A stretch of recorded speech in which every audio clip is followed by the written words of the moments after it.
All right, here we go.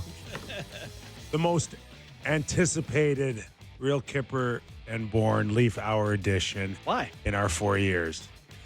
4 years? Yes. Well, we've come on after they won a playoff series. It was more anticipated than that? Buddy, we're taking like callers coming in, not live. No. But they're leaving us messages. Mm-hmm. One thing we know from the messages is it can't be live. No, because Sammy's already getting goofy ones. Okay. Right? And I'm not even going to say what, like. Okay. We don't have to say it. You've only given us one. Yeah. And it had nothing to do with the Leafs. Well, Right? depends how you view the Leafs. Okay, here's what I'll say. Today, I sat down on my couch at my usual time, poured my cup of coffee, and started to work away on the show, as I always do. And today was extra special because I spent an hour going through what must have been 200 messages on our answering machine about the Leafs. And I had some of the most fun I've had as a producer in a really long time. I love Leafs Nation. I love Leafs Nation, and the one thing I'll say is they're not going to make Morgan Riley a forward.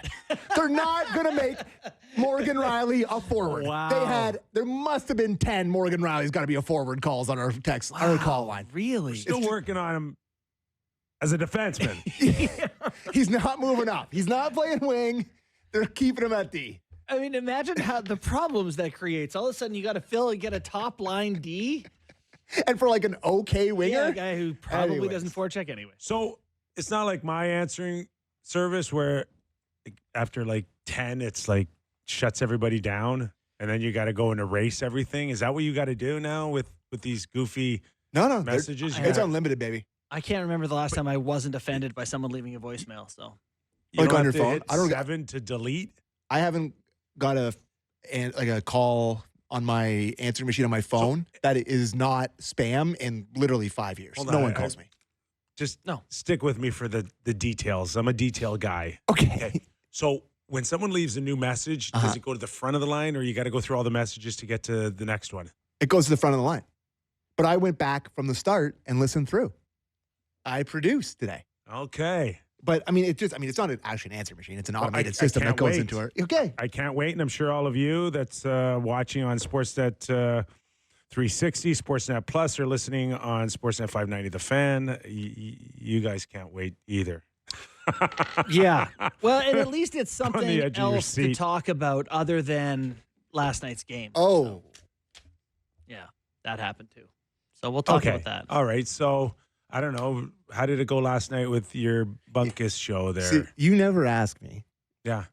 about the show on Leafs Talk. And I was saying this to Borny. You never ask me. I know. I'm asking you Did now. you watch? Because I think it was our worst show of the year. No, I for did sure. not watch. Okay. I did not Did you watch. get a but text I- about something, I or- subscribe and I see it. No, I'm just wondering, like, Did like- someone tell you something? no, nobody or- told me anything, but What's going on here? if you've got a vibe one way or another, I'd be interested in it because I watched that game last night and I just flush it, That's funny. You rarely feel that way. flush it. Okay. And the one thing I definitely do not buy is Jordan Stahl schooled, Matthews, Marner, and Nyes. No, I don't buy that. just Who is this guy? tip-ins. What's going and- on? I don't buy it. But I've agreed with everything he said anyways, so far. that's why I'm like, I'll throw it out Okay. there first. That's my general first impression topic coming from my end on a game last night. But I was just wondering about your vibe last night. I think it's really hard, like them, to get up for every single game.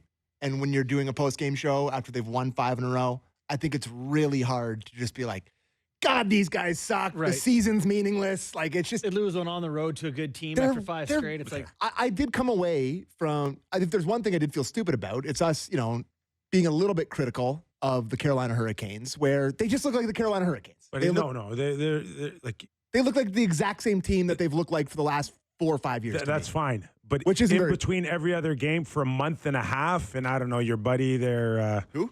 Nah, don't worry about it. you got a few people coming at you that That's my whole life. but like they've been bad Mhm. every other game for a month, 6 weeks. can't And find that level. they have not looked like that consistently the last little while. So good on them. I mean, it lets you know that there's still some very good talent Yeah. over there. Yeah, I think First and late for a it was a reason. loose So. game from the Leafs. I thought defensively, mostly from forwards not having like a solid F3 and then D not having tight gaps. And all of a sudden there's too much room and it's a fast team. And all of a sudden Carolina looks like, the run and gun best Oilers teams of the 80s. So I will say, and also they didn't get the goaltending they typically get. everyone on that team outside of Brent Burns, Jordan Stahl, and Svechnikov, to me, looks like the exact same hockey player. Yeah. Like, I think that's like the most analytic team by far, and like they're run by an analytic, and it's just I a think very that perception's related. it's a very analytical thing to me. Like, it's just like all these guys that played fast, Pretty similar, good. like really quick, pretty good, can score, shoot a ton. I don't know. It feels like analytics in a team to me. All right, let's get Craig Berube's thought last night coming off a very disappointing 6-3 loss. Yeah, I mean, I thought they made a good push, and we had breakdowns in our own zone. I thought that left the slot open too much tonight, didn't cover it. And then, I thought we just spent too much time in our zone in general going forward, especially in the second. I mean, we didn't kill more plays, come up with more pucks, and we didn't, kind of got away from it. Kind of got away from us a little bit. So -6 is a really hard thing Yes. to have. Matthews, in a- Marner. Can I read this to you? Yeah, please. I think this is phenomenal. Crazy. Mitch Marner and Austin Matthews are the first Maple Leafs with -6 rating in a game since Daniel Marois and Mike Bullard on December 26, 1991 versus the Penguins. That game, I have some info on that game for you, which is really fun. The Leafs lost 12-1 to the Pittsburgh Penguins that night. Your boy Grant Fuhrer, Kyper, in net for all 12. Wow. .625 save percentage that night for Yeah. Grant. Mario Lemieux had 2 goals and 5 assists for 7 points. What else happened in that game? This is maybe the most incredible fact. Phil Bork, who we've had on this show before, fantastic Penguins analyst, was -1 in a 12-1 game. I adore that stat. That's pretty Imagine remarkable. your team wins 12-1. You're taking your skates off -1 for the night. Yeah. And on the other side of that, Mike Krushelnyski, +1 in a 12-1 loss. Also So challenging. very impressive Yeah, as also well. tough to do. So really good one there. But yeah, having these guys who had maybe their best game since Matthews has come back against the Flyers go ahead and have their worst game maybe That was ever. I think that was the worst game of the year. Yeah. Yeah. I guess, You thought they were really good against? I thought they were really good against the Flyers, and then as bad as they've maybe ever been. I just thought a lot, everything that could go wrong does go wrong sometimes. And sometimes, you're out there for an empty netter and one gets tipped in the high slot and, there's a. Yeah, no, they weren't good last night. They weren't good. I'm not going to say Yeah. they're good. They're -6. They weren't even good at the start. Up 2-0, and it did it not have a feel like, okay, can they do? They can't do anything wrong, Yeah. right? They go up 2-0. Carolina gives them breakaways on a platter. We, by the way, let's pat ourselves on the back for saying we're going to be sitting here on Monday and Willie's going to have scored 2 goals in the 2 games since. Goes out there in the I first don't think he period. was very good either. No, but the Right. first 10 minutes, he looked like prime Marcel he Dion. did, but to my point, they also gave so much in the first 10 minutes, and they spotted them. It's not like the Leafs.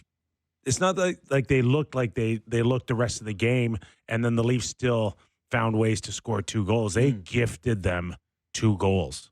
Yeah, Okay, I sent a message in our group being like, what are the Hurricanes on a mentor's trip? Yeah, They were horrendous for the first 10 minutes of that game, and the Leafs took advantage.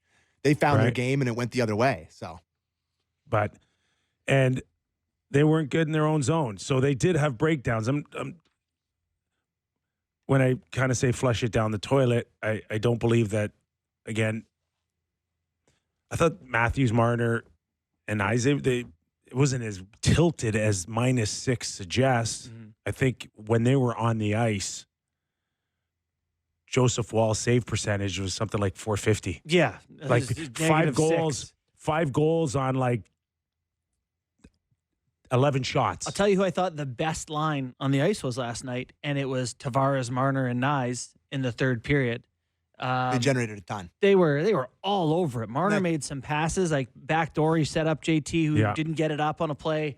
They had a couple of looks that were like, Like it was the perfect storm to go -6 is my point. It happens. You It know? is crazy though. Like Marner was Don't plus read 5, into now he's anything minus like 1. Or sorry, no, that was Matthews. Matthews is now minus 1. Marner's still plus 3. But geez, Yeah, that one changes your season. yeah, that's tough. But I tell you what, that Jordan Stahl, how old is he? 36? 100. 36 years old. Yeah. Jordan Stahl becomes the third player in Hurricanes Whaler history to score a hat trick at 36 years or older, joining Rod Brindamore and Ray Whitney. If you had to play tomorrow night one game, all the marbles, and I gave you the choice of Tavares, Matthews, or Stahl as a centerman, Oh God. who would you damn it. take? Austin Matthews. Okay, Yeah. I'm taking Jordan Stahl from last night. As a top line, one But guy, you're nuts. that guy is the ultimate 200-foot like playoff kind of guy. I'm glad you don't cover the Canes. If you watch Jordan Stahl 82 times, you'd be like, this guy's a dog. He can't skate anymore. He was really good last night. He's a horse. He's really good. Hey, what a career he's had. And last year, I think he finished second in Selke voting, if I'm not mistaken. He was way up there. He is the ultimate. You're right. Two-way. But all kidding aside, Sebastian Aho's not having a great year. Sveshnikov is not having a great year. Martin Nakash, Natchez. Having a good year. Let's, He did. He was on yeah, fire, he and now started- he's cooled down the last 15 games. We have Craig Berube weighing in on the Stahl line dominance in clip 6. If we could check in on that, Well, please. yeah. Oh, That's, yeah. Sorry, my bad. Go ahead. Well, they're a good line. They've been a good line, and they're just hard to play against. They're heavy. They're above you all the time. They make you work for everything, and they ended up capitalizing us on a couple goals against. So it's difficult, but like I said, we just had too many breakdowns tonight that we got to clean up. So you think of Jordan Stahl as like this shorthanded goal specialist. He gets one last night, and I'm like, I wonder where he ranks all time in shorthanded goals. So he has 21 shorthanded goals. 21. Wow. Do you know Wayne, of course, has 73 shorthanded goals. No, he doesn't. Yes, he does. And Brad Marchand is the active leader with 36 shorthanded goals. Jordan Stahl has 21 to be 74th on the all-time list. Marchand's off the charts as a penalty shorty. killer. Him and Bergeron were deadly. And you know Also deadly this year. You sent us a stat the other day. The best two in the history of the game shorthanded. Those two as a duo. Yes. No argument for me. This year, is it Braden Point and Anthony Cirelli who are a duo? Yeah. They are, when shorthanded, outscoring their opponents 5-4.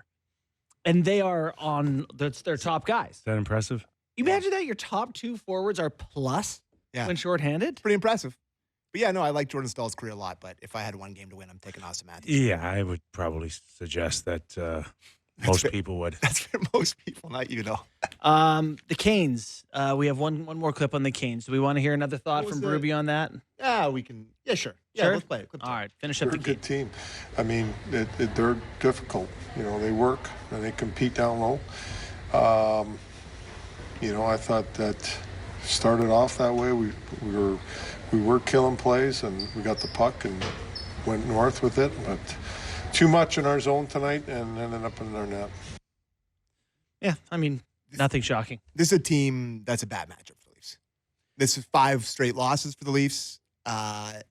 Thing that you've always talked about, Kyper, with the Leafs is a concern is that the pace of play, their passing isn't great. No. And those two things against that team, it's kind of a recipe for disaster. They're all over you. Is that the best passing team, though? I mean, last No, night they were. I just mean defensively denying the Leafs' ability to pass and like kind of stifling them in the offensive zone. Like they're just really aggressive, Slavin's fast. unbelievable at that. It's a bad matchup. Well, listen, their blue line is comparable to some of the best blue lines in the game right now. Vegas, we all believe, is probably got the best blue line in the National Hockey League. Slavin, Burns can still bring it. Orlov, Chatfield. I love Chatfield. Yeah, Sean Walker they signed, and he's a pretty good player. So is Chatfield just like he's like, if I look like Brent Burns, will I play like Brent Burns? Is that what he's doing? Is he trying shaggier? is he trying to look like Brent But Burns out there with his Maybe beard? that's Carolina style. The one thing that stood out for me, like 15 minutes into the game, once they got going a little bit, is the mobility and the quickness, particularly on this Carolina blue line that can take pucks off the wall, put it in the middle, drag it to the middle of the ice and then have outlet passes or shots on net and they disguise it and you're not sure what seam or lane they may hit. And the whole time I'm kind of comparing it to the Leaf blue line. And it's like, ooh. Well, here's the problem, and it's a different style, though. Yeah. It's a different style. The Leafs, guys, from here on in, I think to continue this, it's rope-a-dope. Well, I hope not. Well, I don't see mobility off the blue line, right? I don't see it from Morgan Riley. You don't think Morgan Riley's mobile? Buddy, I haven't seen much mobility. I don't see him as a threat. I see him late. I see him late in his own zone to challenge guys below the goal line. I see him late to arrive on a rush. I see him. I don't see it. Yeah. I don't see it. I think their D skate pretty well. McCabe's a good skater. Tanev gets around fine. But I don't see the mobility or the puck movement I see. But again, I think that is a style choice. Total style choice. Straight lines. Yep, they want to be different than they've been. The Klingberg options haven't worked for them. So, yeah, I do think this is something that they don't want to be that. They think that that's going to lead to risks and in the postseason to chances against. And then it's like, hey, can Kochetkov win them a playoff series? Stay in your lane. That way, when you lose the puck, you can still block it. Yep. That's what I see. Yeah. Yeah, no, so they're different. They're definitely different in that way. But, yeah, the Canes move it really well. They skate well. You mentioned McCabe there when you're talking about their skating. Say it. They miss him desperately. So bad. And I don't think if you have McCabe out there, you're not letting in 4 or 5 goals, whatever, that happens with him in the lineup. But just the way everybody's slotted, it feels like Ruben is just searching for anything last night. They had Riley and Tanev, and then it was like, what else we got? For Riley, it's like you put him with Tanev, and Tanev, did he have his worst game of the year last night? I don't know. They were all bad. -2, I think. Yeah, he was he's been a plus player all year. They put him with Riley, no chemistry. He's minus. Svechnikov puts him in the blender behind the net to set up the stall goal in front. It's just not. I tend to agree that they're not the best puck-moving decor, but when they do have McCabe, I think it is a pretty good decor, and I think it's one that you can win with. Oh, they've won, and they've been good shut this teams year. down, and they've blocked their shots. But Timmins there's not a ton of creativity back there is my biggest point. That's fair. And I watched this blue line, and I saw for 50 minutes nothing but paint. Yeah. Yeah, it's different, but that's playing the scoreboard to me, because I think if the Leafs win that game, you say that decor's they're taking risks, they're up the ice, they're too active, so. Yeah, it's fair. But McCabe, they need him back. They're going to have to find ways to probably at the end of the day. Would you think they'll add someone who's more active, mobile? I don't know if there's time or the ability to. Or the interest? In a perfect world, I think they'd like to free it up a little bit.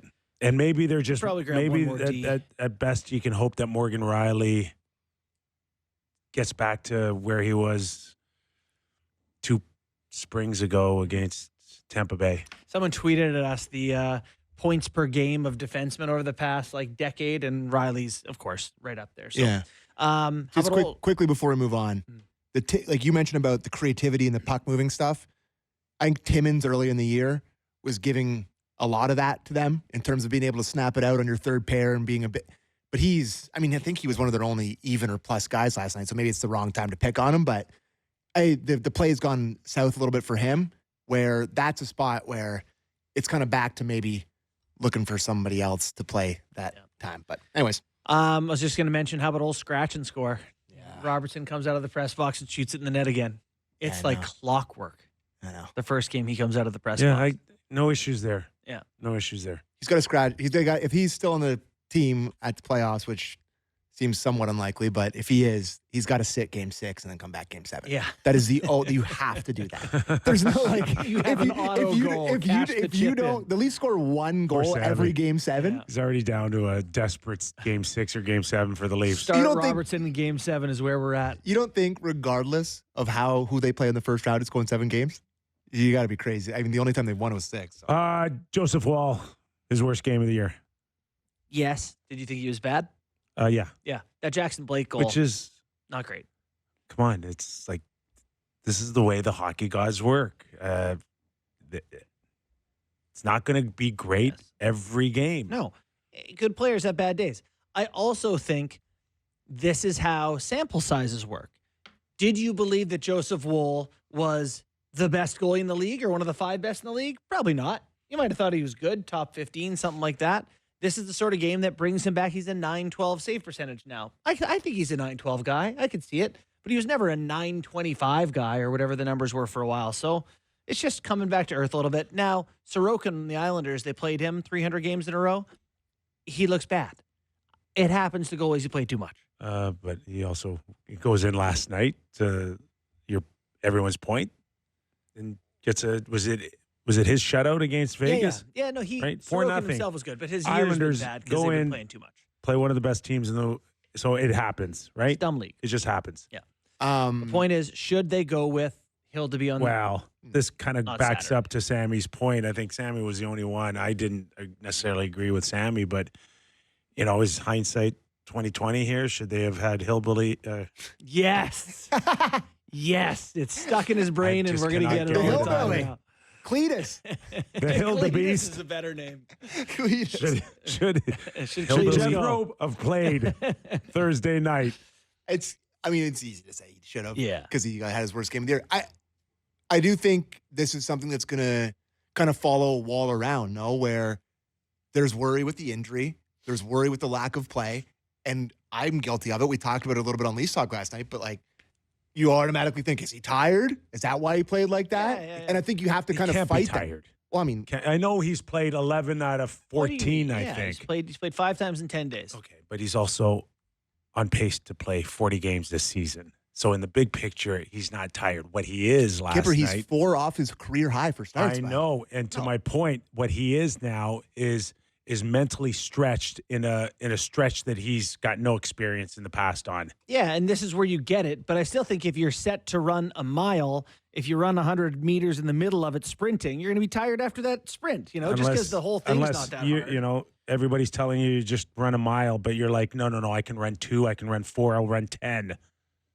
Don't be that guy that says, okay, you tell me you're going to run a mile, I'll just run a mile. Yeah. That guy has an amazing opportunity right now, and he should be feeling like, I don't want to come out. Yeah. So I just think that it's a new experience for him, and it's a stretch that he's never had before, and now it's just managing it for him and learning how to manage it. Yeah, he was borderline abrasive at the idea that, he didn't play well. He said, I didn't play well. What do you want me to do? I didn't. And I love he has to come back tomorrow against a hungry Vancouver Canuck team that's got the Played pretty good against Washington. Us against the world mentality coming in. Their Super Bowl, Vancouver Super Bowl, playing against the Leafs. You're going to get a good Canucks performance. So that's They played tonight in Carolina, second half of back-to-back tomorrow night. pretty close feeling of losing game 1 Interesting. in the Stanley Cup playoffs and needing to come back 48 hours later and tying up the series. That's what Wall should be feeling Saturday night. Well, go ahead. I do think you have to go with them. Let's hear the coach. Yeah. Clip 4 on Wall. Well, he's probably wants him back, but he's played some real good hockey for us. He made some real good saves tonight too. So, that's. I'm sure he wants a couple goals back, but he's been battling for us and playing well. Yeah, how do you think he's handled the increased workload? Well, I think he's been fine with it. I don't see him getting tired or anything like that. He wants the net, so he's done a good job. Good stuff. I think we get to break and get to our calls. Well, No. You have more? We got a little bit of time here. yeah. Yeah. I think we got something else. Yeah, Willie. Oh, yeah. Yeah, Willie. Anything changed for you since yesterday? No, I think he still picks his spots a little bit, and you can sit there and blame 5 forwards on the shorthanded goal, but that had nothing to do with the fact that I think he should have played it a lot harder. And he's still got a long way to go to get to the place where he needs to get, and the team needs him to get. For sure. There's no doubt. I will say I really like their power play like that. I think that's the best version of their power play. You want Marner to have more touches, right? Yes. You think the puck should be in his hand, and he is when he Yeah. quarterbacks the 5 forwards. Yeah. I like Matthews more on his offside because he doesn't hit the one-timer for goals anyway. He can catch and release better than anyone in the NHL, I think. Yeah. Probably the best in the league. And I think he sees the ice better kind of facing it. Yeah. And Willie's fine on the other flank. He, whatever. Yeah. I just like it more. So I hate that I agree because it, like I've said a million times, it offends my hockey sensibilities. Yeah. But it is the best. With what way they to do got, it. Yeah. Well, yeah, I don't know what else you would. And I also want to throw up the, other power plays get scored on too. Even when you have a D-man out there, you give up a shorty, it happens. Especially Jordan Staal, the 74th highest shorthanded scorer of all time. Yes, 74th high. It just Great. Tied with it needs Peugeot. it needs a lot of work. It just needs a lot of work. The power play. It does. There's nothing desperate about the push to score a goal on it. I wish analytics gave us time on stick for players, like how long one player holds the puck for. I feel like the average time on stick for the Leafs is 2 seconds more than a good power play. Everyone holds it, dusts it, moves it. Hold it, dusts it, moves it. That's interesting. Not a lot of touch. I want to touch. get the analytics on how many face-offs they've lost on the power play. That I can do for you. Yeah. I can get that. Compared to even strength Yeah. for me. I'm just curious because it always looks like when they need a face-off win, it's shot down the ice and there's only a $140 on it left. Just punting 20 seconds of every power play. Yeah. Yeah. I don't know. It just feels, I've said this before, and it's my argument for the two unit split up thing. There's just such a crippling lack of urgency every time those guys are out there, because if it's 5 forwards, the 5 best players on the ice, they know that the coach is putting them together to have them out there for a minute 50. Mm-hmm. So they're like, we can dust it off. We can do whatever we want. Creating the internal competition of splitting up the talent amongst the 2 units to me. And they've tried that. So I don't know if they go back to that again, but there just is zero urgency, and they are allergic to a hard rim one time when they get held up at the That I line. would like to see. Just once. A different entry. Let's listen to Brew because we do have a clip on the shorthanded goal and the 5 forward power play. Clip 3. I mean, that was I think it was, we could have defended it, to be honest with you. I think that, we actually tracked back. We got to be harder there in the neutral zone on that play. And, the guy's on his backhand, we just got to take away the pass. That's it. I mean, yeah, there's always going to be concerns with 5 forwards on the power play at times, and we'll see what happens. But I like the power play in general. I mean, they got us a goal, had some good looks on the next one, so they did some real good things. But we just got to clean up the mistakes. Too loose. I mean, Too loose. That's basically everything we just said.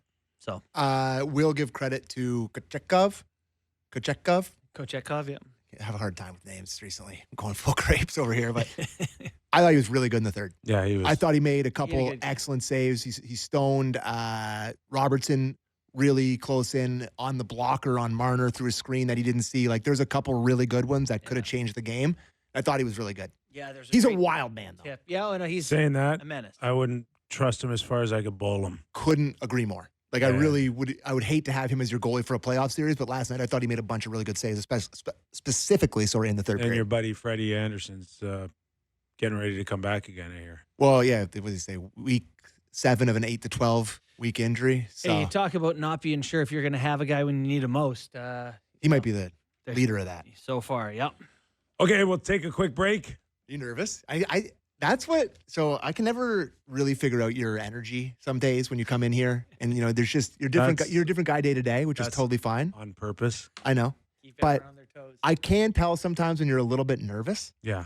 and I think you're a little bit nervous about this. You've been pushing for this for a while. This is one of Kyper's Like I ideas. said, you gave us one message that you got, and it was disgusting. You think I'm gonna play something about taking a dump in the shower? And you think I'm gonna play that on the air? I'm not. So we got good I ones. pushed for it. We got a wouldn't lot. They wouldn't let us play it. All right.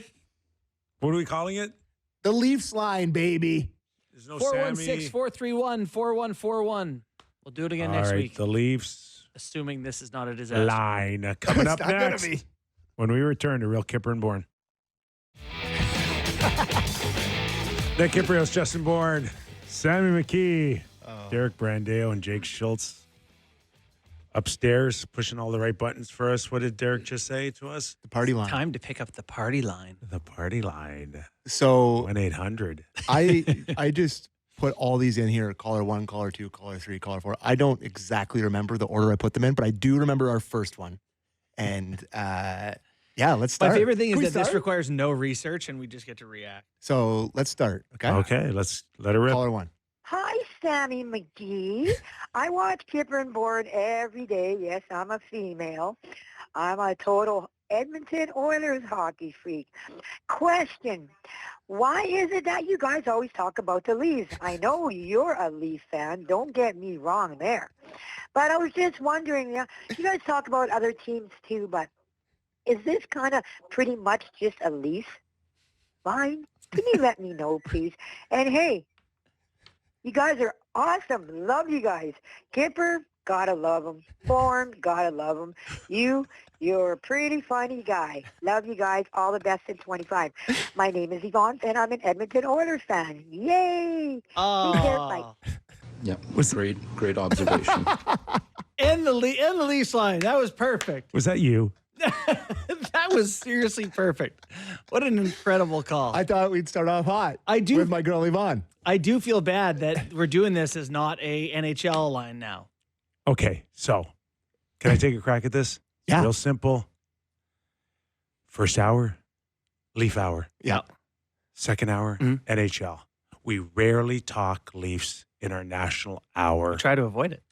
You know what's funny is that when we did this show on TV, we were petrified at the fact of not talking Leafs in the second hour. And now I'm like, thank God I don't have to do Leafs in 2 hours. So I'll tell you how, I get mad at Sammy when he doesn't change the jersey. It is a daily fight. So in we have here. the Leaf jersey for our Leaf hour, and I'm like, now I'm in our national second hour. 20 minutes in, I look over, I still see the Leaf jersey, and I want to just kill you. I do. I do. I'm like, We're trying to I appeal just to all audiences. want to just go, okay, there's people in Calgary, Yeah. Winnipeg, Yeah. So for my Vancouver watching. They don't want to see a Leaf jersey. girl Yvonne. because they ain't us. Also true.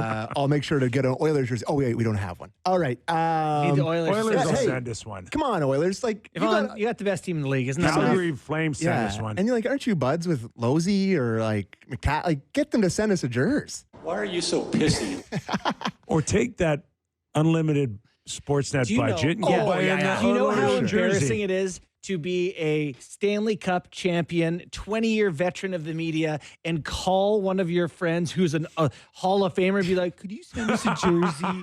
Could you got $200 to buy? He's only won 6 cups. Yeah. I mean, It's like, he's got bigger fish to fry than sending us a jersey. I can bring an Oiler jersey in, but I just know I won't get it back. It'll disappear. Oh, No. it'll be gone. Well, this one's signed by Connor McDavid. okay, yeah, don't bring that in. All right. Caller 2, please, guys. All right. Here's my main take. Kyper, he's got to drop the act on how he thinks Marner is more important than Austin Matthews.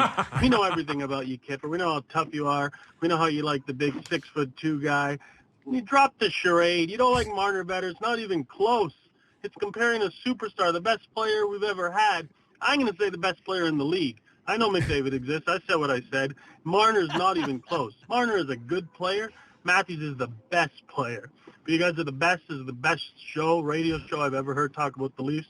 It's not even close. Keep doing what you're doing. And I hope to make it onto the show. I'm evolving. Hell So that was you. Drop the charade, Kipper. No, that was me. Drop the charade. Drop the charade. Important players, both of them. I love the Leafs line so much. How have we never done this before? Just feel that as far as Marner's concerned, I will always feel like he's undervalued or underestimated on the importance of him on this hockey club. And that's it. That's it. When it comes to Is part of it that you feel like it's you're advocating for someone underappreciated and maybe it's closer than people think? It is closer than people think. I though. do think it's closer than people think. I would agree with that. You know, Especially this season. the guys that I've played or watched over my lifetime around the game, there's good players, there's great players, and then there's players that find a way to make you better, right? Not the other way around. Yep. And Marner's that type of guy. He will make you better. Austin shoots it in the net. He's the finisher. He's not really making anybody better. That's just such a crazy thing to say. Yeah. Yeah. Not to that extent. Yeah. Not to that extent. Marner's one of the premier playmakers in the league. I've gone back to you on this many times.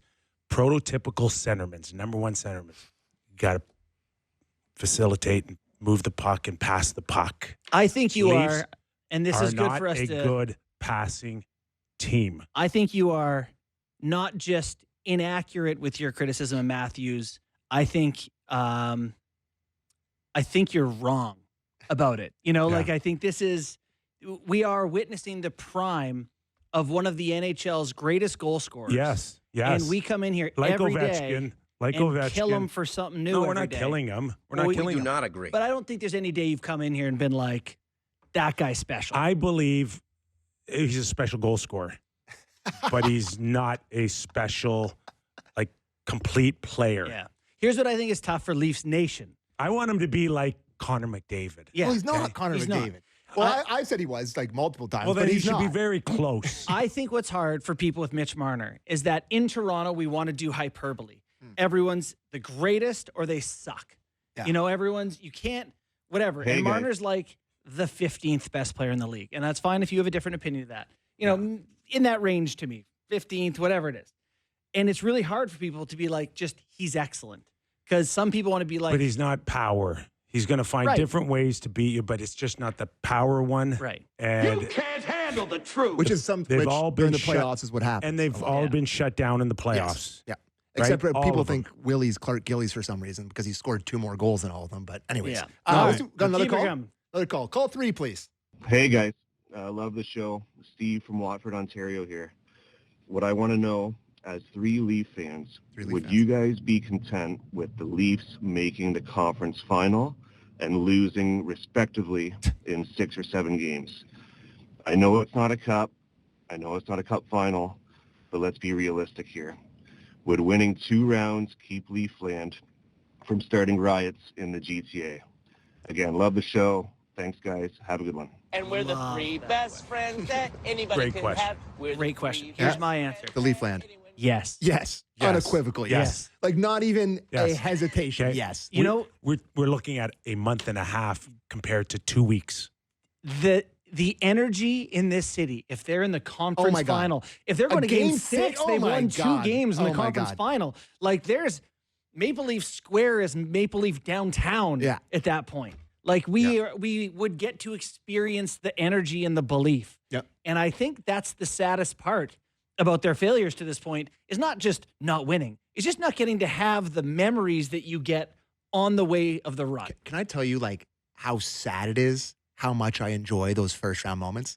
Like I think back of those they're these all-time moments. It's the Oilers have that every year. Like It's the other teams we were talking about the Kerfoot Yeah, I OT was like, tip-in, oh and my you're God, like what a telling me what moment. happened before. I remember it. every single thing, and it's every other good team does that every year. How about Sheldon Keefe's reaction Oh or my Kyle God, they won the cup. They won- Dubas's They won the cup. It was reaction like they won the cup. with Tavares? Yeah.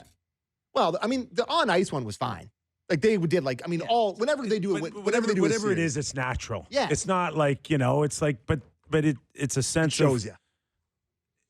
it's pressed up against all those disappointing years. That's what it was, Right. right? But what's so hard is they had home ice, and then they went down 2-0 in home ice, and you knew it was over. Would they not? Florida was an 8 seed. Oh That yeah, year. yeah, right, yeah.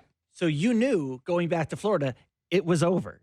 And so you didn't even get to enjoy that round for 9 seconds. They went down 3-0 and they won game 4, and then Yeah. came back here and lost. But OT. it just Nick Cousins down the left wing. it sucked the air out of the balloon before the city got to really be a part of it. What do we do now? So we are all in agreement. The that bar's low here, We'll apparently. just take The goalposts have moved. We'll take anything past 30 days. Call 4. Hi, my name is Gail. I have a question. I just wondered if anybody's got any thoughts on why Connor Dewar is never brought up on a higher line. He's always on the 4th line. I think he's a digger. He's a good, solid player. I just think they should try him on one of the at least 3rd line, sometimes maybe the second line. Just wondered what your thoughts were on that. Thank you.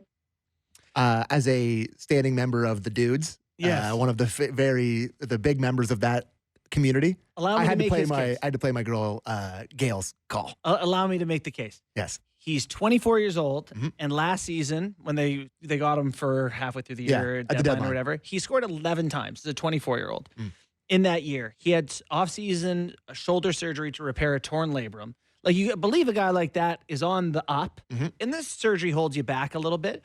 It's possible there's more from this guy, and he's maybe starting to find it a bit. He's looked good lately. If there's I any really like him. if there's any scenario out there, is it Gail? Gail. Gail, if there's any scenario out there where someone's hurt and you could and if he was to fill in, he wouldn't necessarily look like he's out of place. Like him or He may Robertson not- on the third He line. may not score, but he would not look bad in any way, shape, or form. The problem is right now, who are you going to take out of their top 9 to move him up Nick anywhere Robertson. past? No. Okay. No, you're not. Okay. You're not. Look at Robertson, the way he can shoot a puck in the net. Scratch and score. Okay. Connor cannot do what Nick Robertson can do offensively. So outside of that, it's not Bobby McMahon. It's not Willie. It's like who? There's, you're right. You know where it is? There's no room for him to move up. And I'm not saying they should move him, but I'm saying it's on a different team. If he's on Anaheim or Yeah. he's on like there, he could play in those spots. But this is a team with Stanley Cup aspirations. If Max gets hurt, could he go play middle between Couple Robertson and Lorentz? Couple games. Maybe, but he could fill in. Yeah. I was watching the state-controlled media on YouTube the other day, the Leaf or whatever they have there. I gotta watch that. It's just like a You little. get juice They from just put a that. little clip up or whatever, and they do like the belt thing every game. And Morgan Riley lost the belt apparently, like they couldn't find the belt, and he was going to give it to Connor Dewar. That's bad. Anyways, Bad omen. he said it. He didn't give it to Connor Dewar, but he lost mentioned it. it. I don't know. He couldn't find it. They Give couldn't him find a it. leather belt instead. Anyways, It's in a hockey bag buried. somebody yelled from across the room at Connor Dewar and called him a nail gun. And I was like, "There's no He's the there's no better compliment in hockey than being called a nail gun. Oh, he's If an you absolute were a gun. nail gun, you are a small, gritty guy that fights and Punches hammers through. people. Quick, effective. Yeah, nail gun is an incredible nickname. So I think it might have been Martyr anyway. All right, the fight in Philly, buddy, that can opened change. my eyes. Hey, He threw some. those from the- he's those from the little Paw, tiny man. moments. I had a few of them over my career. There's like people look at you differently. Yeah. Oh yeah. You're like, okay. Yeah, you All can right. have a moment where Yeah. it's like, Just so you know, I'm here. We Felix just gotta- Potvin fighting Hextall. Oh, Yeah. there's a how I feel about you moment. Right. Somebody just tweeted me. Ryan tweeted me. Said that was Dewar's mom for sure. That was Gail Dewar from the Paw. Kids these days. Call 6, I think, maybe. I don't, whatever. 5. Call 5. Hey, Sammy, Wayne calling from Thornhill. So, why is there not enough talk about Sidney Crosby? We all know we need a center. He should want to leave there, don't you think? Yep. And if so, he should be here. And if he is here, what do we got to give up? Is it an Easton Cowan? No problem. I watched him in the juniors. No problem. We have to give up Fraser Minton, too? If we have to give up both of them to get Crosby, would we do it? I think I would, because I think that's your best chance to win a cup. Feel free to discuss. Thank you. You guys do a great job. Bye. That's a great one. Yeah. I would trade Sammy for Crosby. You can go work for Pittsburgh. That's my nightmare. Go follow Kyle Dubas' Penguins without Sid. Yeah. Sick. Yeah, this What do you got, Kip? what I got is any type of talk like this would have happened before he signed his extension this past summer. What if they were Or- in 14th or No, 15th? again, every scenario would have been covered. Mhm. Now, Mm. if you think that they might have had a conversation of let's sign you here, we'll start here. If it gets ugly, we'll ship you out. Yeah, so if it's already established. If it's already established. But the Sid I know wouldn't have had a conversation with the Pittsburgh Penguins saying, listen, why don't we start? If we suck, I'll bail on you and I'll bail on my teammates and I'll go to Colorado or I'll go to the Toronto Maple Leafs. Yeah. That's not Sid Crosby. Yep. He didn't take 8.7 instead of 13 to help out some other team's salary cap. Correct. That was not his plan. So unfortunately, that ship sailed on Sid going anywhere. Sid with 50% retention. Would you trade all of the Leafs players for him? Maybe. Let's do another call. Let's bang through these. I don't know, call 6 or 5. Hey, Sammy. This is Mike. I listen to the show every day from England. You guys really keep me up to date with everything going on at the Leafs, so thanks for that. My question is, do you ever think the Leafs will play a game in England?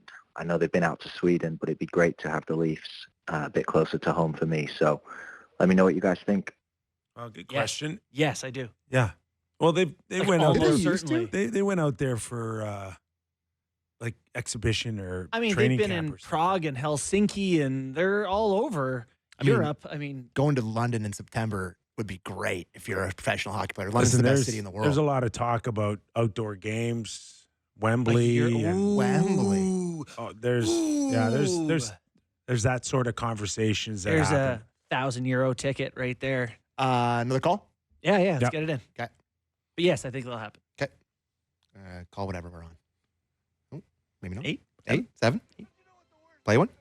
Hey, Sammy. Nope. Hey, Sammy, it's Joe from Cornwall. Just wondering what your reaction will be when the Bruins go in the tank, because I'm a Bruins fan, and the Leafs go after Brad Marchand. Will you wear a Leafs Brad Marchand jersey on the show? That is my question. I can answer this Wow. in advance. Yes. The most unequivocal yes of all time. You'll I'm wear it thrilled. with the name bar on the front somehow. There is no yes. And this actually kind of works out perfectly because we're going to talk about this in the national hour, but Yeah. yes. Yes. Yeah. Yes. Because And good if you're- Canadian scrappy If you want to talk competitive about trading Cowan, performer. trading whatever, yes. Yeah. Yes. Put them in the stack and I mail them. I sign it up. I'll drive them to the airport. Yes. Do it. Odds. 0. And then we now consult our odds expert. Just go back to my earlier conversation about Crosby and substitute Marchand's name in there. It's like, I don't think it's going to happen, Yeah. but you can dream. Maybe once Pasta gives them the boot from all their drama, we're going to get to that in the next hour. I think caller, could you play caller 12, Derek? I think that's one that I wanted to get in. Yeah, Sammy, Wayne here. Nylander, I've watched hockey for 65 years. I'm an old man. Nylander's as good as I've ever seen in 65 years of watching NHL hockey. By the way, I see Barney's wearing a hat from Pinehurst, suggesting that he's played the course. I'm surprised that his old lady let him out of the house long enough to get 18 holes in. That's it, That's all I got for you today, buddy. But I think this is a great idea. Catch you later. Bye-bye. Oh, my God. What a random chirp. The Leaf line rocks. I just took an absolute stray for no Your reason. wife's not listening today.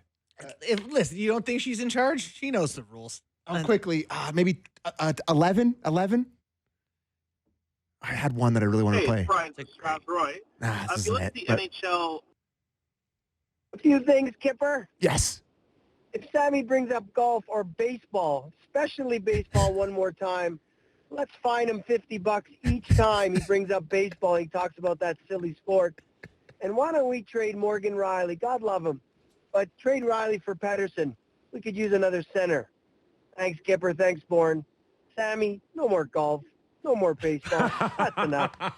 You know what? This is actually brings up an idea. Like, you guys did like a kangaroo court with your NHL teams, I'm sure. Yeah. Guys get little fines, whatever. Yeah. We could have like a monthly court on here for, you calling Hill to be hillbilly or Sammy talking about God knows Team what. Canada crying. Yeah. Yeah. We could just a couple of bucks. We could judge it. All right, we'll work on the Sammy, rules. no more on it. golf.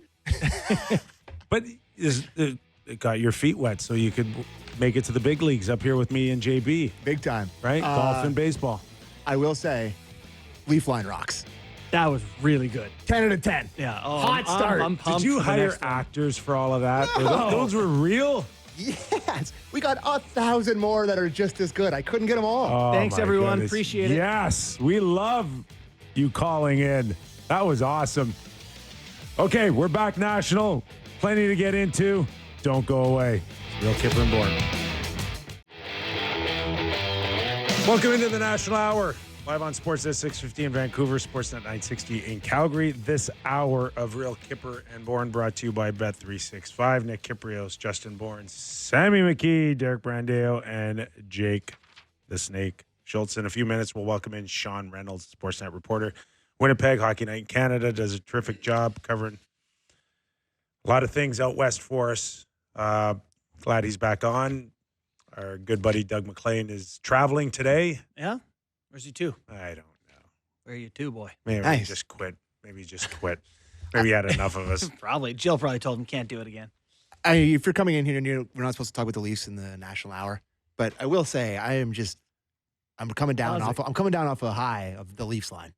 Even if you're a Vancouver fan listening to this, a Calgary, go back and listen to our podcast and listen to the people calling in because that was hilarious. We may introduce it for the NHL hour. Oh no, it's a must. Oh, we are. Oh, yeah. It's a lock. It's a voicemail account that you can call, leave your message, and we will play it on the air and respond. And rip on Sammy, please. And remember, I'm turning my wife ever lets me leave the house, and it really hurt because you don't leave the house. Turning our national show always somehow, some way back to the Leafs. Yeah.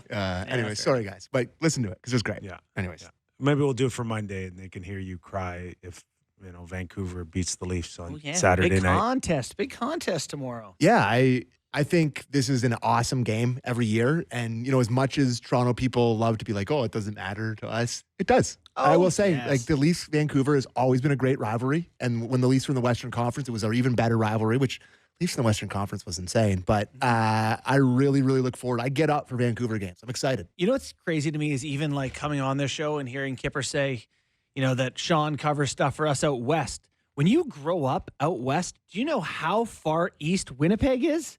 Yes. It's across the continent. So that's a good point. That Winnipeg is west. So what I say, crazy. from the middle of the country? Yeah. Middle on out. From central Canada. Middle on out. Yeah, exactly. All right. So we got Sean coming on. We got a lot of Boston Bruins. Canucks fans will be thrilled to know. We're going to give the Bruins the Canucks treatment, are we not? We're going to talk about Pasta and Marchand. Do you want to do that now or do you want to save that? Oh, we'll save it. But we can have a little preamble. We'll touch on it. Yeah. I did not hear it. The first I've heard about this Bruins story is Sammy telling me 2 minutes before we went on air that someone stirred it up in Boston talking about Marchand and Pastrňák not getting along. Mm-hmm. So, of course, the parallels are right there in Vancouver between JT Miller and Pettersson. And one's been an ongoing issue in Vancouver for the last little while. This one starts up right away. And, I know we're going to talk about it later, at least listen to Brad Marchand later, but it's drawing some parallels today. Yeah, and I'll just note that the only thing I said yesterday that Miller and Petey could have come out with, a picture of them with a smoothie and 2 straws sharing it together and been like, we're fine. And everyone had been like, oh, okay, that's good. And that's essentially what Marchand did today. He said, Pasta's my best friend. It's literally what he said. Pasta's my best friend. So Pasta's my best friend too on Saturday nights. Yeah, fair enough. With a little bit of olive oil on there.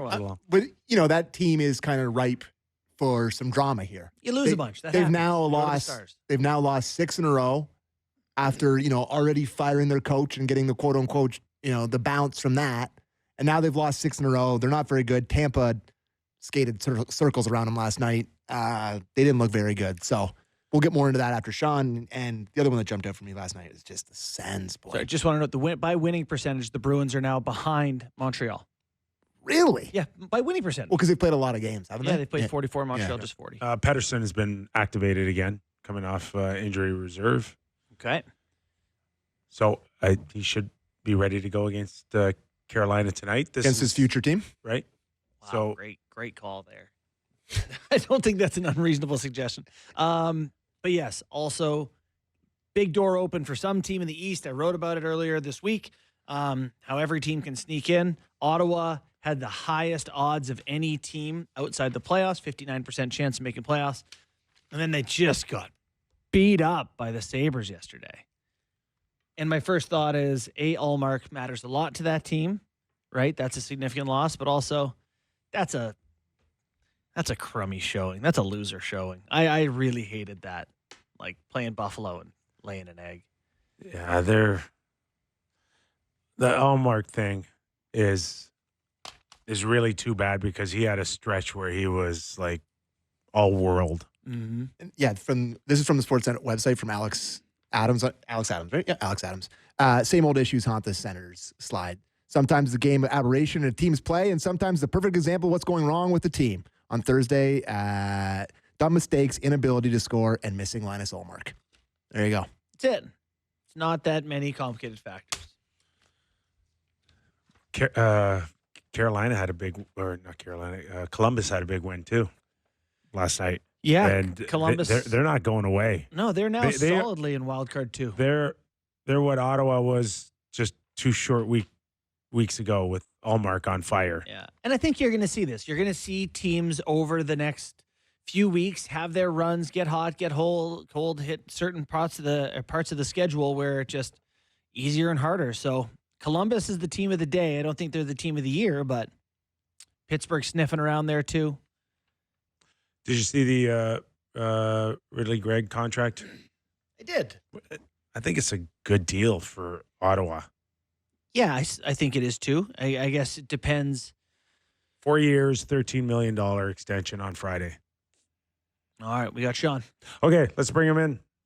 Sean Reynolds, Sportsnet reporter in Winnipeg, Hockey Night in Canada. Sean, always a pleasure having you on our show. How are things going out there? Always a pleasure to be on. Things are going great out here. Yeah, weather's nice in Winnipeg, and and they covering a team that just keeps going. And they snap a 3-game losing streak, so that always helps. That it isn't a 4 or 5 game losing streak. Yeah, things kind of settled in after their torrid start. Yeah. You guys, I remember I was on and you'd asked, is it sustainable? You know, when I think they'd gone 15-1 in their first 16, and obviously that wasn't sustainable. I've been saying it about this Jets team for years. They get to their game quicker than most other teams do. They've got there's not a lot of roster rollover, and there's not a lot of guys who don't know what their role is, their identity is. So the Jets got off to a hot start since then. So that 16-game mark I was talking about, they're 2 games over 500 since then. So you'll see these little stretches of hockey. Started around Christmas time. They went on a 4-game winning streak there, and it was 4 really good teams, including Ottawa, when they were on a heater there. And they kind of laid a beating on those teams. One of those was going into Toronto and taking down a really hot Toronto Maple Leafs team at that time, who's been really great this season.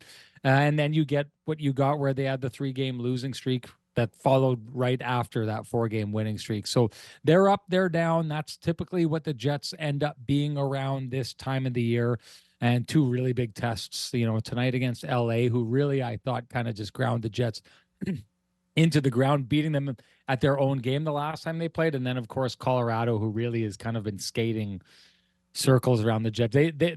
The season series is 1-1, but the first game that they played, Colorado absolutely dominated them, and Connor Hellebuck threw up a Connor Hellebuckian effort, and they won 1-0, if I remember correctly. But they've got some work to do to show that they're on the same ice level as Colorado.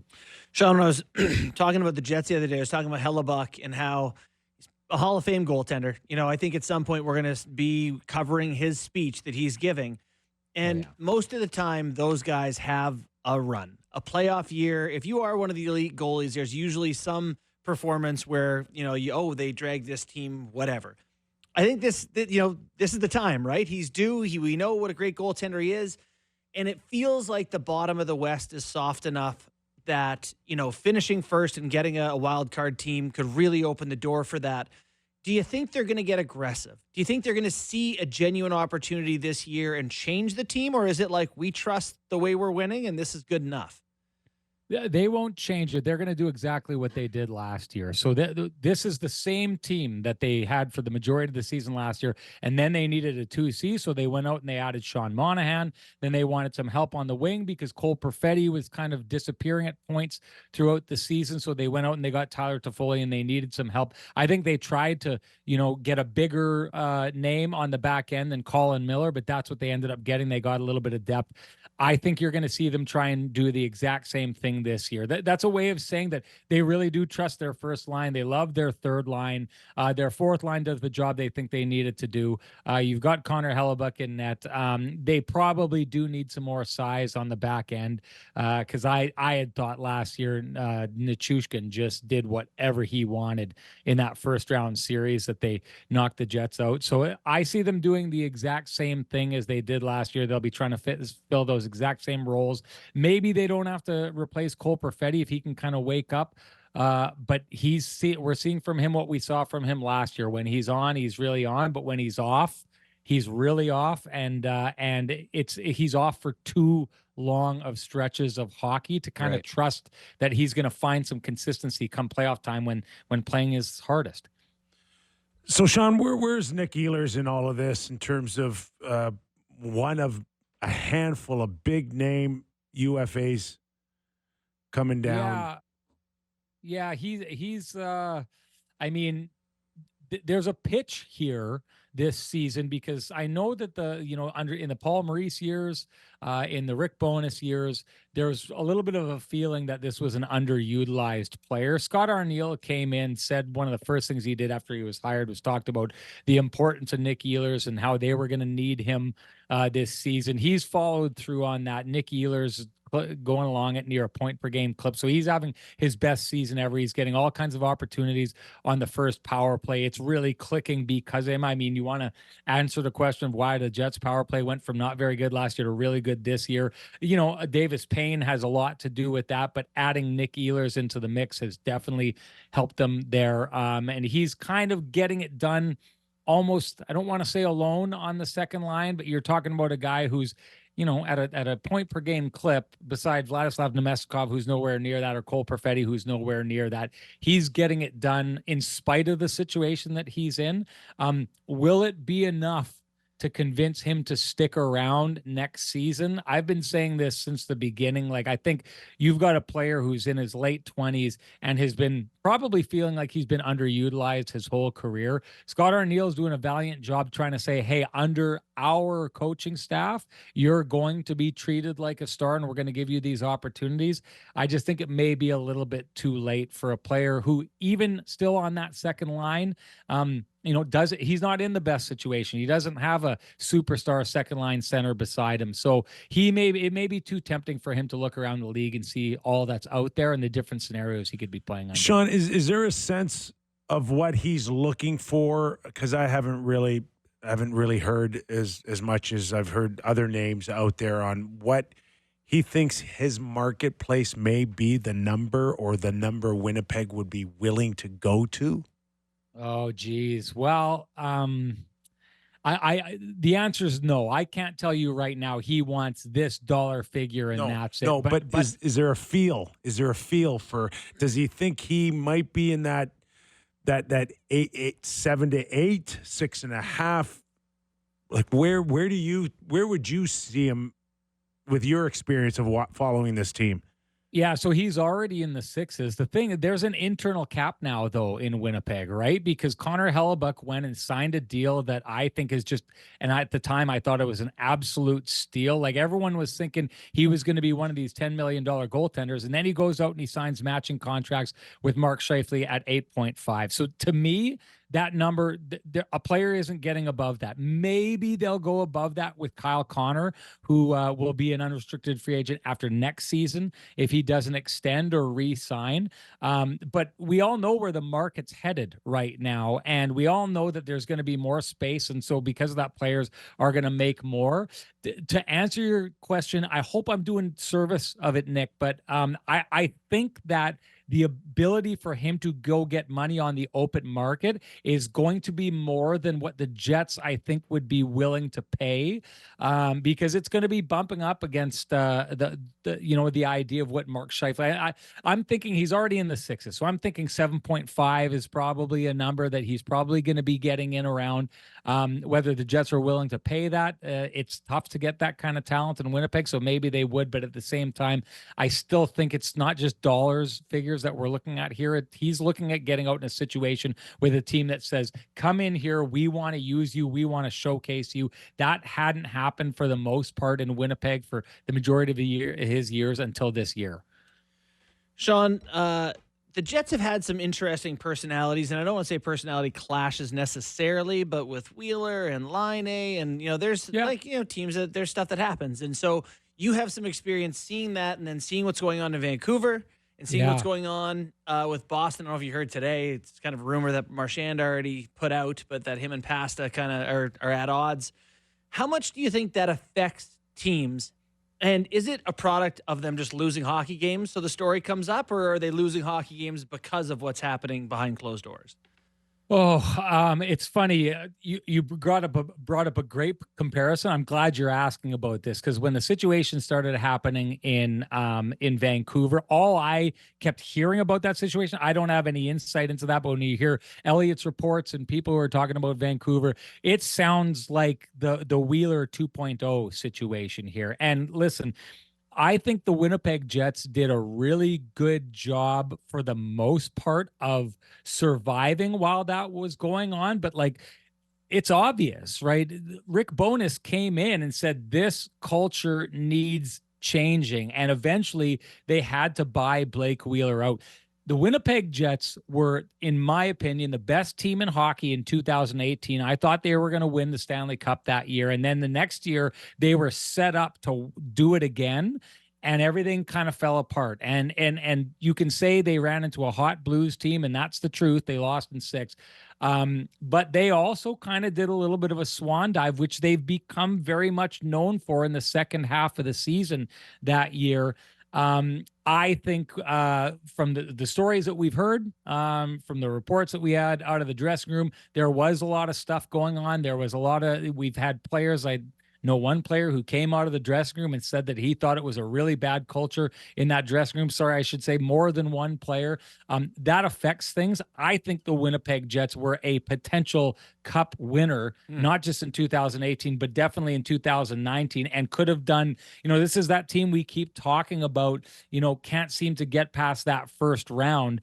I think the culture issues had a huge effect on that happening. So when that starts kind of boiling over, I don't think that you can really get past that. I mean, Nick will be able to tell you, if you want to win, you need a team that's kind of all on the same page, right? Not every guy needs to like each other, but you need to have each other's backs. And when it gets to the point where players don't feel like each other have each other's backs, then it gets pretty rough. You might be a great guy to ask this, because you're in Winnipeg and you kind of went through this whole culture adjustment. Mm-hmm. And yes, hindsight is 2020. And when I think of Patrick Laine, one time going neck and neck with Austin Matthews as up and coming superstars. Yeah. And where did that fit in the equation of stalling his development, or not leaving him in the most nurturing environment, and how it may have affected on maybe where he is today? Mm-hmm. Yeah, I think it played a massive issue. I don't think the room was a very comfortable place for him, talking with people. And listen, Patrick Laine was a guy who, to a degree, Nick, clashed with traditional hockey, right? Like, he may have been the kind of player that when you were in the dressing room, you would have looked and been like, what's the deal with this kid, right? Because he went out and, you're in this Jets room that is really, really a focused room on guys who work out like crazy. Like, they're the Hulk Hogan team. They eat their vitamins. They say their prayers. They do all these kind of things. Like, their watch goes off and they're eating at this specific time. And that wasn't Patrick Laine. Here, this kid walks in and rips 36 goals in his rookie year, and then 44 in the next year, and he's eating candy and playing video games until the middle of the night, right? So it definitely was a clash in that situation there. It clashed to the degree that I don't think it became very comfortable for him. I do think Patrick Laine said early, and he was a very comfortable person talking with us in the media. I always got the sense he loved Winnipeg and wanted to be there for a really long time. So when things turned, and from the things I heard that, were going on in the room, I think it wasn't a comfortable place for him, and he needed to get out. I think all the signs that Rick Bowness saw later that needed to be changed, the culture of the team, that's the culture that bit Patrick Laine. So, he goes and he heads out. But I mean, there's a degree of, from what I've heard of similar things happening when he was in Columbus. Patrik Laine is a unique individual, and we know that hockey is changing. We know that it's becoming a lot more accepting of different personalities, maybe, maybe weirder personalities, maybe some guys who are. Sammy's on our show. Anything goes. But Nick, there was a certain specific guy when you were playing in the 90s. You had to be this if you were going to fit in with hockey culture. And now we're starting to see that hockey culture is getting a little bit bigger, a little bit wider. I still think Patrik Laine is a little bit out there on the spectrum, but look what he does. I mean, look at that shot. 8 power play goals already in Montreal. Yeah. Like, if you can find a way to make it work with this guy, the one thing that he does is he loves hockey, and he'll go out and he'll do really great things for you. But at the same time, I can tell you from talking with players who were in the room with him that they were rubbed the wrong way by how he approached the game. So I think I thought Montreal was a great place for him to go, because I thought Marty St. Louis was the perfect coach to kind of rekindle his love of the game, which I think is the driving factor on whether he performs or not, and then just maybe try and find a way to get him to fit in and around that team. It looks like it's working in Montreal. Well, it's crazy, right? Like, since he got there, the team is red hot, and I'm not saying it's because he's there, but it's, they've been a lot better. What do you make of that group by winning percentage today? Like, they're pretty close to a playoff spot, which is insane to say. Yeah, they came in and they played in early December. They played the Jets. And if you remember, Patrik Laine came in and he made that crack about Hellebuyck always having the Patty flu, right? And I love that. I love the fact that he's going in and taking, a goalie who's starting to look like the best goalie of a generation, and he's picking a fight with that guy, right? And I loved what happened on the ice afterwards. Now, it burnt the Canadians to a degree, because Patrik Laine had like 8 shots that game, and 7 of them were lasers labeled right on the inside of the post, and Connor Hellebuyck found a way to stop them. Connor Hellebuyck won that game for the Winnipeg Jets. But you know what? I'm okay with that if I'm Marty St. Louis and the rest of the Montreal Canadiens. Now, at one time, maybe in the 90s or in the 80s or whatever, so a player would have gone over to him in the dressing room afterwards and said, "Shut up. You woke up their goaltender," and blah, blah, blah. I think the Canadians looked at that and were like, hey, the kid called the other guy out and he went and performed. He got outperformed by the other guy, but he went in and he backed it up in that game. And we, I like that swagger. I like that we're having fun out here. That's a young group. I think fun is really important with a young group. They're having fun. They've got a coach who's, able to manage that, but at the same time, keep them focused and moving forward. So I think he's a fit there. Like you're saying, Justin, it's not all him. Clearly, this is a good team, and they've been doing it without him for a little while. But having that little bit of that swagger, having that guy who can shoot like that, having the reaction that you get from the Habs faithful when he's doing that, because I can tell you this, being in the Winnipeg building for so many years, when he would let that shot go, it's one of those things that it takes you out of your seat. It's a wow factor. And if you bring a wow factor to Montreal, they're going to elevate it. So I think it's just part of the way that culture is fitting with the fans and the team and the coaching staff. Everyone's having fun. It's mixing well. I think Patrik Laine plays a role in it. He's not all of it. There's a lot of great players there, but he's a good fit. Sean, we're seeing Dallas and Colorado in the Central start to make a move here a little bit. If by chance that they catch Winnipeg, would that be seen as a major disappointment coming off that start? Oh, I think you'd have to. Like, they had such a head start. And I mean, we've got Hockey Night in Canada tomorrow between Winnipeg and Colorado. And it's one of the things I'm going to talk about, like the lead that they had on these teams. But the one thing, I thought this was fascinating, Nick. I don't know how it was back in your day when you were on good teams, but I talked to Taves, Devon Taves early in the year, and I asked him about the rough start that they were having. And he was like, man, we're going to be trying to figure out our identity until Christmas time. If we're still stumbling at Christmas time, then we're going to be concerned. But this is a team that understands that, like, bringing in new players, the tweaks to the system, all these kind of things, takes a while to figure it out. And that team had given themselves until Christmas to figure it out. Well, it's after Christmas. Now they're rolling. Now they're going. They finally got goaltending.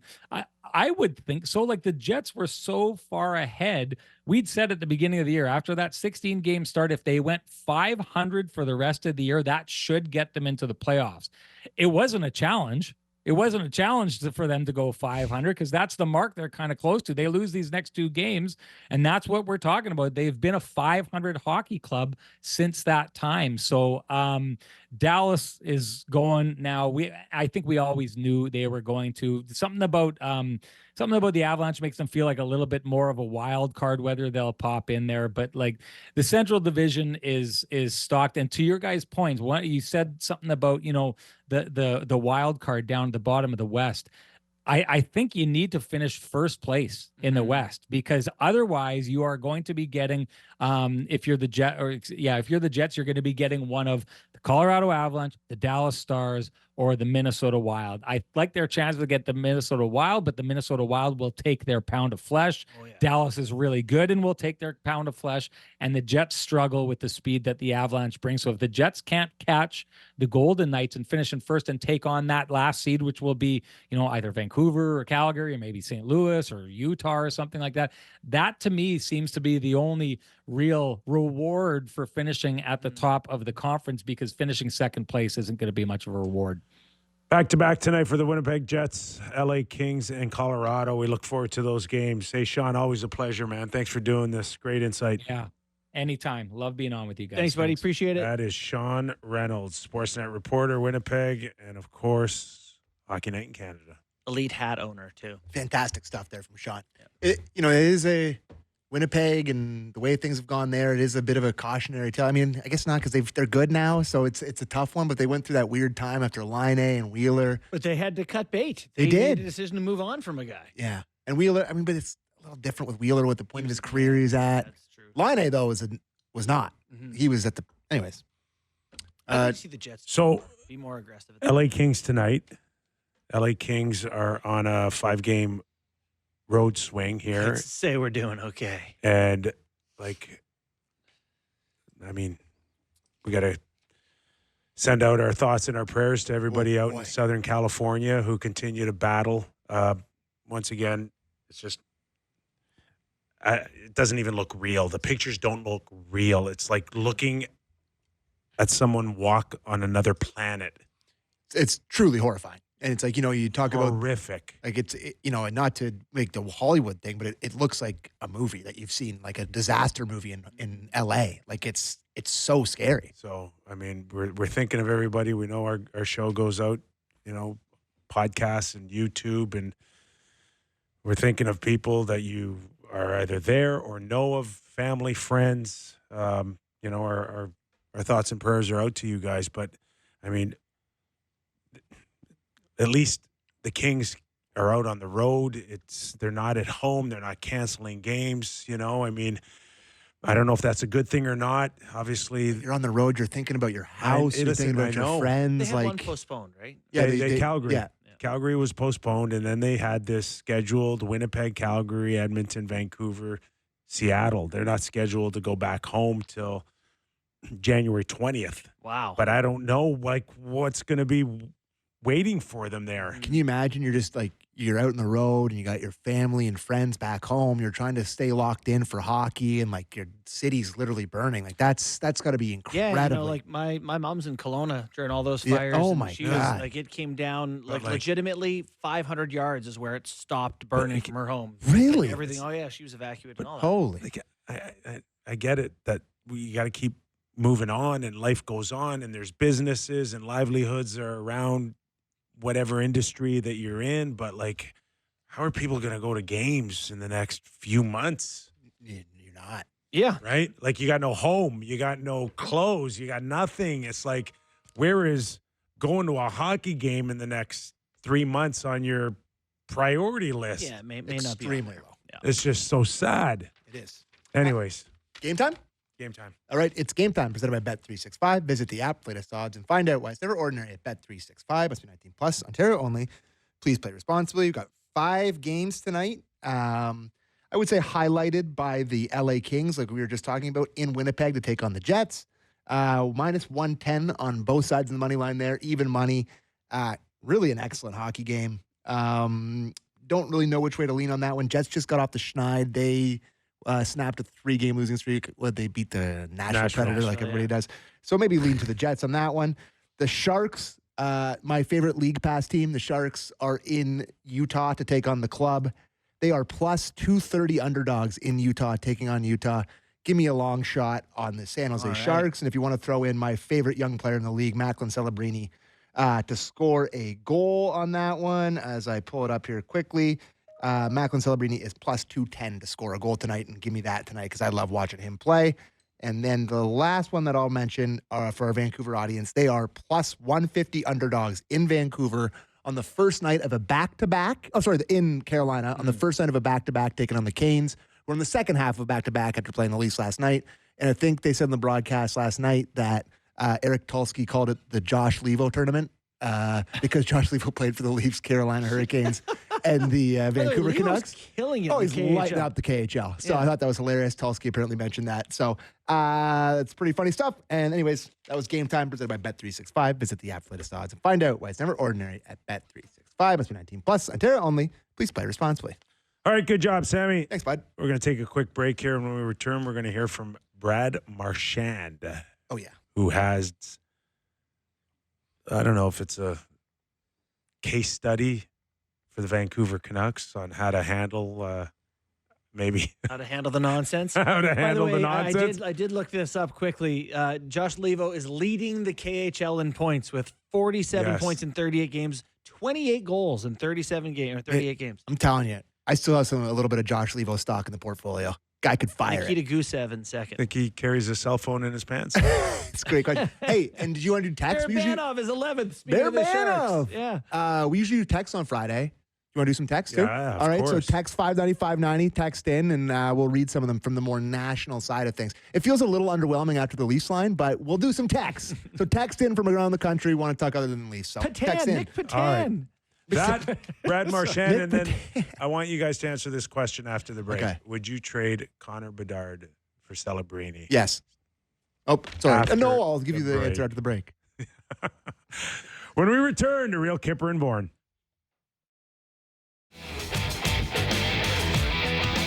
Our good friend Derek Brandale says 18 minutes till the weekend. God, it's a long time. Tell me if I'm wrong. And I could have swore he said at the top of our show 2 hours before the weekend. Tell me if I'm wrong.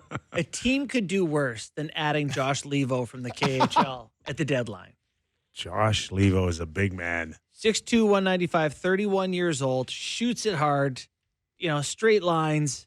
If you put him on your third line, I think you're okay. I think if he ends up on a third line, he owes you like 3%. Think so? Yeah, you just found him a job. He's up 5 points in the scoring lead in the K. I don't know how they let you out of Russia easy if he wants to leave. I don't think so. Oh. I'm trying to see if there's any other former friends in his team that we would recognize, but I don't see Who's anybody Salavat Ulev Ufa? Yeah. I don't recognize any of those names. All right, we got a little NHL news and notes. As a reminder, this hour of Real Kyper and Bourne brought to you by Bet365. We got texts, so where do you want to start? Oh, with Marchand. Oh, yeah. Oh, my God, I forgot we had that. Yeah. Yeah. Okay, so. Juice. Sorry. Okay, so just. 18 minutes of the weekend here, boys. Let's go. Just recap here. Okay. No one's ever heard anything out of the Boston Bruins that they've got internal issues or they're not getting along. And then you tell me 5 minutes before the show, somebody went on the air somewhere. It was, it wasn't 5. It was about an hour before when you first got here. I can't keep time. But what I'll say is so we have the clip. I think I put it in there. Yeah, we have the clip. And this is from the Jones and Keefe show on WEEI in Boston. And we have that means nothing to us. Well, WEI is the biggest radio. That's Fan 590 of Boston. Okay, so that's a big show with a big audience. Big show. And this was said on the show. I've heard. Nope, not this one. The other clip there. The other clip. See, Derek's already on weekend mode right now. Yeah. We'll cut him some slack there. You can't rule anything out. I got a lot of love for all the organizations. Clip from Rich and Keefe. Rich and Keefe. Rich and Keefe, sorry. Impeccable track record. True. But Scoops Keefe. Yes. With a tremendous, impeccable track record. True. What are you hearing on the Bruins, Keith? Well, what I'm hearing is this. First of all, what we can all see is that they're a mess on the ice, right? They've lost 6 in a row. But what I'm hearing is they're also a mess off the ice. Apparently, the locker room is a disaster, and David Pastrňák is at the center of that. David Pastrňák has told the team he doesn't want to be on a line with Brad Marchand, and it may stem from Brad Marchand calling out Pastrňák for some of his play throughout the year. So Pastrňák, maybe your best player, 60-goal scorer, all that stuff. Also, the main reason why it is a disaster inside the locker room. They won't play on a line together. Pastrňák does not want to play with Marchand. And they're not playing together. Well, no. Well, are they getting any power play time together? Good point. I think they may have done that. But this is what he is saying, and so I'm sure the coach doesn't have to do everything he says, but that's what he's saying. Shuffled the lines, Correct. though. It's Pastrňák is no longer playing with Marchand. It's Marchand and Coyle and Lindholm. Okay. They've been throughout their careers. They've been on and off, right? On lines. Yeah. Mm-hmm. But not lately. Like he's had them separated for a good portion. Mm-hmm. And then we have, so that has been in, okay, so what time did that get sent out, that tweet? I'm trying to see here. That was sent That must have been an early morning. No, that was 6 hours ago. So that was sent out at 11:12 a.m. Okay. From the Jones and Key. And then Brad, after practice? After practice, Brad Marchand had this to say about that. And, that job is a report on the team, and usually you try to be fact-based. But when there's just blatant lies told in the media, that's where there's a problem. And the fact that this guy has a platform and he's just making stuff up is embarrassing. And there's zero truth to anything that he said on the radio. This is how you lose your job very quickly. The fact that he's going to have a job after this is insane, because Pass and I are best friends. He literally went on for like 3 minutes talking about this. Yeah. Pretty convincing. Yeah. Right? And there's a part of the other clip where he said, everyone in the locker room loves David Pastrňák. He said those words. Yeah. This is a guy that when he speaks, there's no BS about this guy. Yeah, Brad Marchand. No. What I'm talking about, like he can Mitch Marner's my favorite player. There's the tongue in cheek. There's the tongue in cheek, and there's the little kind of gamesmanship that he can play with the best of them in the media. But this is not a guy that is known for me to be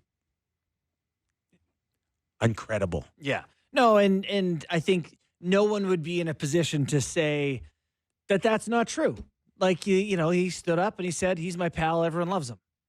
There's nothing there. And he didn't say he's his pal. He says my best friend. He was give the best man speech at my wedding.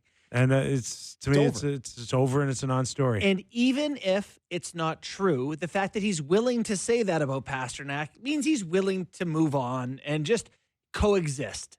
He doesn't want him gone. They're just willing to coexist is what that shows. But he's got me convinced there's way more than him just kind of putting out a You think there's a fire. actually nothing there at all? Yeah. I don't know. I just don't think a guy comes out and is that forceful. Yeah, and so what we're talking about is Vancouver.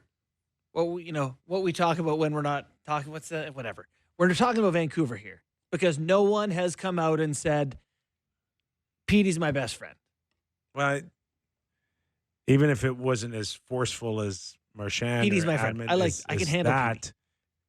Petey's okay. There's a lot more, I think, between Miller and Pettersson that you can do to kind of just calm the waters down a little bit, and management too, or talk it, or the Bruins Twitter account put like a playful, like looking forward thing, and it's like Marchand and Pasta at practice today, like standing beside each other and like.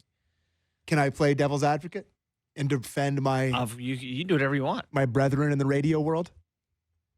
I mean, that is how you would come out and be like overly defensive of something that might actually be true. No, I hate that. I don't think that's true at all. I think he realizes the gravity of the situation. He realizes they suck. I think that I probably agree with Marchand, But like, I don't think it's a 0% chance that there's not something to it. No, that's fine. And I I'm think sure the assistant equipment manager saw them in a fight one day or something and told someone. There is when you're coming out that aggressive and being like, you're so wrong, you're so wrong. Part of me is like, dummy take.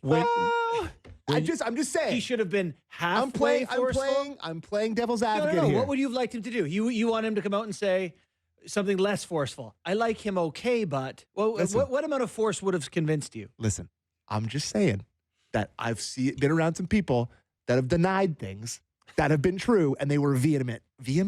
Yeah, vehement in their denial. Yeah, and I just think I think it's false, but I'm just playing devil's advocate here. I'm saying there's no answer that would have satisfied you. Okay. When we're talking about guys that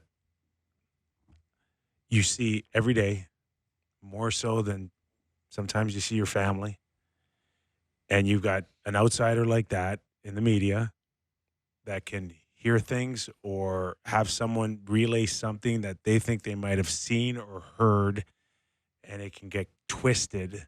And I'm sure it's from something. Like, I've been around so many teams when you go out, you hang out, and people look at you going, this is the way you guys talk to each other. You hate him? And like stuff that, like, I know my wife on many occasions, she's like, if anyone said that about me, like, I'd never speak to them again. You're like, that's my best And I'm friend. like, what are you talking about? That guy's the best. But I do think, I will say, Sammy, to your point, I don't think Rich Kiefer Jones or whatever was at home today and was like, I'm gonna make this up. Yeah. Like, someone told him something that they thought they saw or they did hear or whatever. And as I said, it could be the security guards, his brother's buddy. Be a bad 2 minutes or just where you just rip on each other. It's and, like, you know, have and you ever fought with your wife? Yeah. You love your wife? Sure do. You know? The best friends thing's tough to come back from. Like, if you're Jones and Keefe. Yeah. Like, having a report and then not even letting it last, it wasn't even 3 hours. Like, I sent a tweet today about, like, it being the Bruins downhill. We're buds. We're best friends. I got to think, if Brad is unaware of any situation in Vancouver, maybe he doesn't speak today. I agree with you. This is totally related. Like, let's not get caught up in that where someone has to get traded. We are not going down the Vancouver Canuck path. Yeah. I'm putting an end to this right now, right here. Yeah. And that's what I think led that. Definitely related. And I do want to say, Sam, that when people do deny things, I agree with you that this is how it comes out at first. It's like, I did not have relations with that woman. I mean, I get that that's how people do it. To quote one of my very favorite writers of all time, William Shakespeare, the lady doth protest too much. Yeah. That's great that someone sent you that, but like it is a thing that like that is I am red. But I'm just saying there's nothing that would have satisfied you when you want it to be true, you know? That is obvious. Yeah. But anyways. But I do think you really want them to I really wanted them to trade Marchand. So he can wear his Marchand jersey. Yeah. All right, are we ready for text? But they're in big trouble. Oh, Boston stinks. They're minus 24. They're below Montreal in winning percentage. Their They're specialty teams are 10th in horrible. the conference at like this point. there's nothing there to suggest they're digging themselves out anytime soon. Swayman, did you see the goal last night? The Cirelli one off the back wall. It was a shorthanded goal, but like Swayman looks, he looks not just not very good or not as good. He looks bad. Like he looks like he should not be their starting goalie. Korpisalo's pretty good. Oh, It's gonna be a hard one to recover off of. We don't have time for coming off that high profile. I think that pressure's hurting. Hi guys, Happy New Year. I'm Lucas from Vancouver Island, BC. Hi, Lucas. Hey, Lucas. I think we talked about this, but I'm going to do it again. I was curious about how you felt about all the empty net goals these days and how it is affecting the historical records of the game and making it easier to break said records. I love this question. I'll tell you, it sucks. It sucks. It sucks. How about I hate the fact that Preach it, baby. coaches have no regard to whether or not they lose 4-3, 7-3, 9-3. Let's give up 5 empty net goals. Nobody cares anymore. Because logically, does it matter? Hey, I'm watching the Leaf game last night. Preach it, baby. Hey, and it's 5-3, and they're Couple of moral victory boys in here, everyone. Don't give up the empty net goal, okay? Don't. Because why? You're gonna lose, okay? You're gonna lose. Just put your goalie in. Don't try to win. And just leave quietly, okay? You're not coming back off of 2 empty net goals or it's over. But no, let's try again. So I don't mind the take that like it stinks because I don't like all the empty net goals, the way they're affecting the records, and maybe we should look at stripping empty net points from records or whatever. I think Rantanen has 15 points on empty netters this year or something crazy. But Wayne had a ton of empty netters. Yeah. But you're trying but they were one and done. to win the game. But they were one and done. This is the way it used to work, okay? Minute to go, pull the goalie, you don't score, they score an empty net. Yeah. Now they're up 2 goals. And you used to take a wagon from New York to Los Angeles. You put your goalie back in, and you quietly feel shame when you leave the ice. I will say, and I guess I'm old school, but anytime the goalie comes out with more than 2 minutes and 20 seconds left, I'm disgusted. I was at I'm like, the that game. is sickening. I was at Islanders Sabres when Waugh pulled the goalie with 11 and a half minutes left. 3 weeks did ago. that in Vancouver, in Toronto, I think, with 12 minutes to go. That late? With that a power early? play. Yeah. Yes. That's fun. Yeah. Oh, my God. But yeah, no, there's something there where the record books are getting all Great question. screwed up. Great text. Hi, guys. Kyper, what's the worst dressing room fight you ever saw from Rob and Welland? Let me go second on this. Go first, because he's thinking. Okay. Yeah. I don't know if I've really experienced one. Guy in our team gets in some trouble a couple of times, has to run laps at 6 a.m. with the captain. The captain's willing to get up and do it. It's Alaska minus whatever. The kid no-shows him. So the captain wakes up, gets out of bed, has to stand up in the cold in Alaska waiting for him. And so it's pitcher day. He's sitting in the kid's stall when we get to the rink for pitchers. And everyone's in their own stall. He's in his stall. So what's happening? So I'm gonna fight him when he gets here. It's like, okay. Everyone goes and sits in their stall and just waits. And he used to beep to hear the code where all right, someone's coming in the dressing room. Beep, beep, beep, beep. And he came in and he hit him so hard. He was in an orange jumpsuit on the news that night. My God. Yeah. Really? Yeah. It was crazy. That's a pretty good one. Yeah. I think there's a couple of incidences our Stanley Cup year where I think maybe Esa Tikkanen was wearing the same suit to practice in the morning that he wore the night before. Yeah. And I cannot confirm or deny whether his feet were dangling, pressed up against the wall by Mark Messier or not, but I think it stopped after that. But it put an end to the nights out, eh? Put an end to the, Yeah. show up a little cleaner. That's for a good one practice. because it's a note for everyone, not just Esa Tikkanen, right? Everyone sees that and goes, okay. Oh yeah, We have some standards. Shower and Yeah. make sure you're wearing something different. Yeah. Good showing. Good showing. A lot of texts about, couple texts about JT Miller for William Nylander from people in Vancouver. Sure, they would like that. Miller for Nylander. Yeah. You can talk me into it. You can talk me into it. No good. That's a hard no. You got an extra $3 million Listen, cap space. Hard no, brother. If I am absolutely desperate to win a Stanley Cup this year, You're nuts. You guys are. I like JT Miller. I like JT Miller too. I like JT Miller 3, but I'm not trading William Nylander for him. Straight up, 1 for 1. I don't know that Willie's. How old's Willie? 27? 28. 28? And Miller's 31? Yeah. Miller's had 100 and some point season already.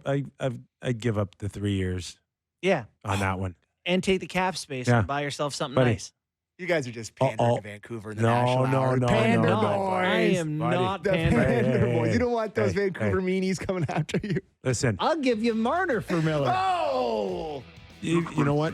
You're crazy. It's you think about it for sure. You think about it. You think about that one for sure. Okay, so they'd have a meeting.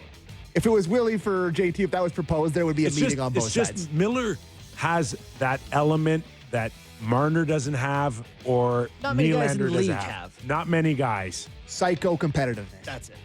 I wrote about that today. God. Check it out at sportsnet.ca. Forgot about that. Okay. Literally wrote about this topic. What a show. Our thanks to Sean Reynolds from Hockey Night in Canada and Sportsnet. Have a great weekend, everybody. Good job today, Sammy, producing. Thanks. Appreciate it. See you guys Have a Monday. great weekend, everybody.